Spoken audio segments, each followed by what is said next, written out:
अस्सलाम वालेकुम, मैं हूँ डॉक्टर सईद शेख फिजियोथेरेपिस्ट। इस उम्मीद के साथ कि आप सब खैर खैरियत से होंगे। आज जो मेरा टॉपिक है वो है रेडियल नर्व पाल्सी। मतलब कि रेडियल नर्व का डैमेज होना जो मसल्स और मूवमेंट को कंट्रोल करती है। रिस्ट ड्रॉप का सबसे बड़ा सिम्टम हाथ को ऊपर डॉर्सिफ्लेक्शन करने में प्रॉब्लम होता है। रिस्ट के साथ-साथ फिर मैंने शोल्डर के कुछ टेस्ट किए जिसमें हॉकिन कैनेडी टेस्ट। इसमें मैंने शोल्डर को 90 डिग्री तक रोका और उसके बाद फिर एल्बो को भी फ्लेक्स किया 90 डिग्री तक। इसको इंटरनली रोटेट जब हम करते हैं तो अगर पॉजिटिव साइन होता है तो इसका मतलब होता है कि सब एक्रोमियल इम्पीचमेंट सिंड्रोम है।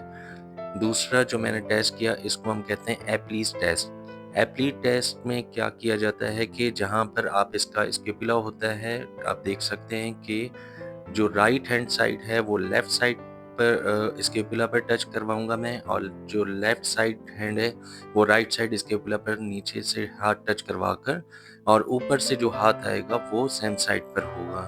तो इसको हम एप्ली टेस्ट कहते हैं, जो कि सेरेटस इंटीरियर स्ट्रेस टेस्ट के लिए यूज़ किया जाता है। जब सब टेस्ट कंप्लीट हो गए, Hawkins Kennedy test, Apley test और रिस्ट के लिए मैंने जो टेस्ट परफॉर्म किया था, मुझे फाइंडिंग जब मालूम हुई कि रिस्ट ड्रॉप हुआ है तो उसके बाद फिर मैंने टेंस की प्लेसमेंट की। टेंस की प्लेसमेंट मैंने एक्सटेंसर मसल्स पर परफॉर्म की ताकि इनके जो एक्सटेंसर मसल्स हैं उनको मैं एक्टिवेट कर सकूं। टेंस और हीटिंग पैड ये दोनों आप अप्लाई कर सकते हैं 20 मिनट्स के लिए, लेकिन मैंने सिर्फ टेंस की प्लेसमेंट की और मुझे सिर्फ चेक करना था कि इनके एक्सटेंसर मसल किस ग्रेड में हैं और कितना काम कर सकते हैं। तो इनके एक्सटेंसर मसल्स काफ़ी अच्छा वर्क कर रहे थे, जो कि हम नर्व जब भी डैमेज होती है, नर्व को हम 3 पार्ट्स में डिवाइड करते हैं जिसमें mild, moderate and severe, neuropraxia, axonotmesis and neurotmesis. तो इसलिए फिर मुझे जब लगा कि इनका माइल्ड डैमेज है तो मैंने फिर सिर्फ टेंस का यूज़ किया, और आप देख सकते हैं कि किस तरीके से बहुत ही अच्छे तरीके से इनकी कॉन्ट्रैक्शन फ़ील हो रही है। टेंस के 20 मिनट्स कंप्लीट हो चुके हैं। अब मैं टेंस को रिमूव करूँगा और उसके बाद फिर अपनी एक्सरसाइज़ेस परफ़ॉर्म करवाऊँगा इनको, जो कि रिस्ट ड्रॉप के लिए बहुत ही इम्पोर्टेंट, बहुत मुफ़ीद एक्सरसाइज़ेस होती हैं। और इसमें मैं इनको फिंगर्स की फ्लेक्शन एक्सटेंशन करवाऊँगा, उसके बाद फिर कंबाइन मूवमेंट्स रिस्ट एक्सटेंसर पर मेरा वर्क होगा, रिस्ट एक्सटेंशन एक्सरसाइज़ेस करवाऊँगा इनको। अच्छा, साथ-साथ मैं आपको बताता चलूँ कि इसकी वजूहात क्या होती हैं। किसी भी ट्रॉमा की वजह से, चोट लगने की वजह से हड्डी या फ्रैक्चर के बाद रेडियल नर्व पे प्रेशर का आ जाना, कंप्रेशन जिसको हम दबाव कहते हैं, बहुत देर तक एक पोजीशन में रहना, जैसे गलत तरीके से सो जाना, इन सब तरीकों से रेडियल नर्व कंप्रेस हो सकती है और रिस्ट ड्रॉप आपकी हो सकती है। इसके बाद तीसरा जो होता है वो सर्जरी या इंजेक्शन इंजरी, किसी मेडिकल प्रोसीजर के बाद नर्व को नुकसान पहुंचना। चौथा, मेडिकल कंडीशन, डायबिटीज़, अल्कोहल का ज़्यादा इस्तेमाल, इस वजह से भी रेडियल नर्व कंप्रेस हो सकती है और फिर आपका रिस्ट ड्रॉप हो सकता है। तो उस सब कंडीशन के बाद अगर आपकी रिस्ट ड्रॉप हो जाती है और रेडियल नर्व पल्सी होती है, तो आप ये सारी एक्सरसाइज़ेज़ खुद से परफ़ॉर्म कर सकते हैं। इसके साथ-साथ मैं आपको बताता चलूँ कि अगर किसी पेशेंट की रिस्ट ड्रॉप हो जाती है, तो आप स्प्लिंट का यूज़ कर सकते हैं, जिसको हम नाइट स्प्लिंट कहते हैं।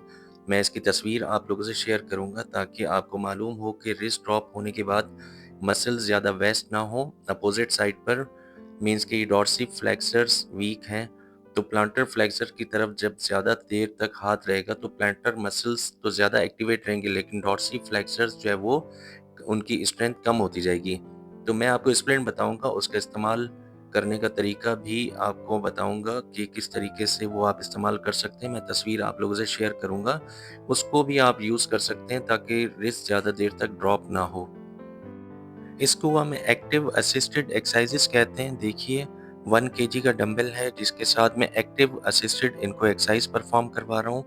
एक्टिव असिस्टेड एक्सरसाइज़ इस वजह से परफ़ॉर्म करवाई जाती हैं ताकि इनकी स्ट्रेंथ जल्द से जल्द बहाल हो सके। इसमें आप इलास्टिक बैंड, जिसको हम थेराबैंड कहते हैं, लाइट वेट डंबल्स यूज़ कर सकते हैं। रिस्ट एक्सटेंशन स्ट्रेच एक्सरसाइज़ेज़ करवा सकते हैं। आप देख सकते हैं कि कैसे मैंने डंबल के साथ पेशेंट को एक्सटेंसर पर वर्क करवाया है और इसी तरीके से उनको सुपिनेशन और प्रोनेशन करवाई मैंने।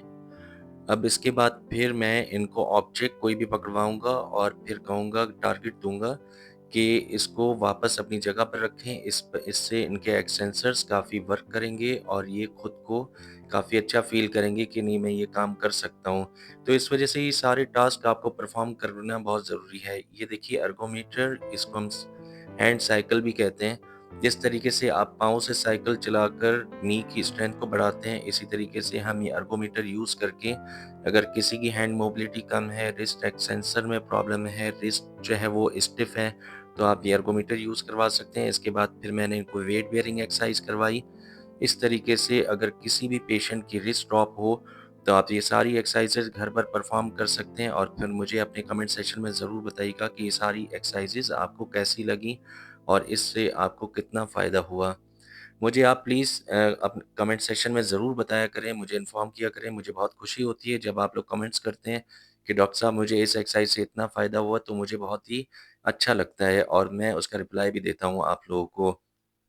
साथ-साथ मैं बताता चलूँ कि इसके जो मसल्स की इन्वॉल्वमेंट होती है वो है extensor carpi radialis longus, extensor carpi radialis brevis, extensor digitorum and supinator.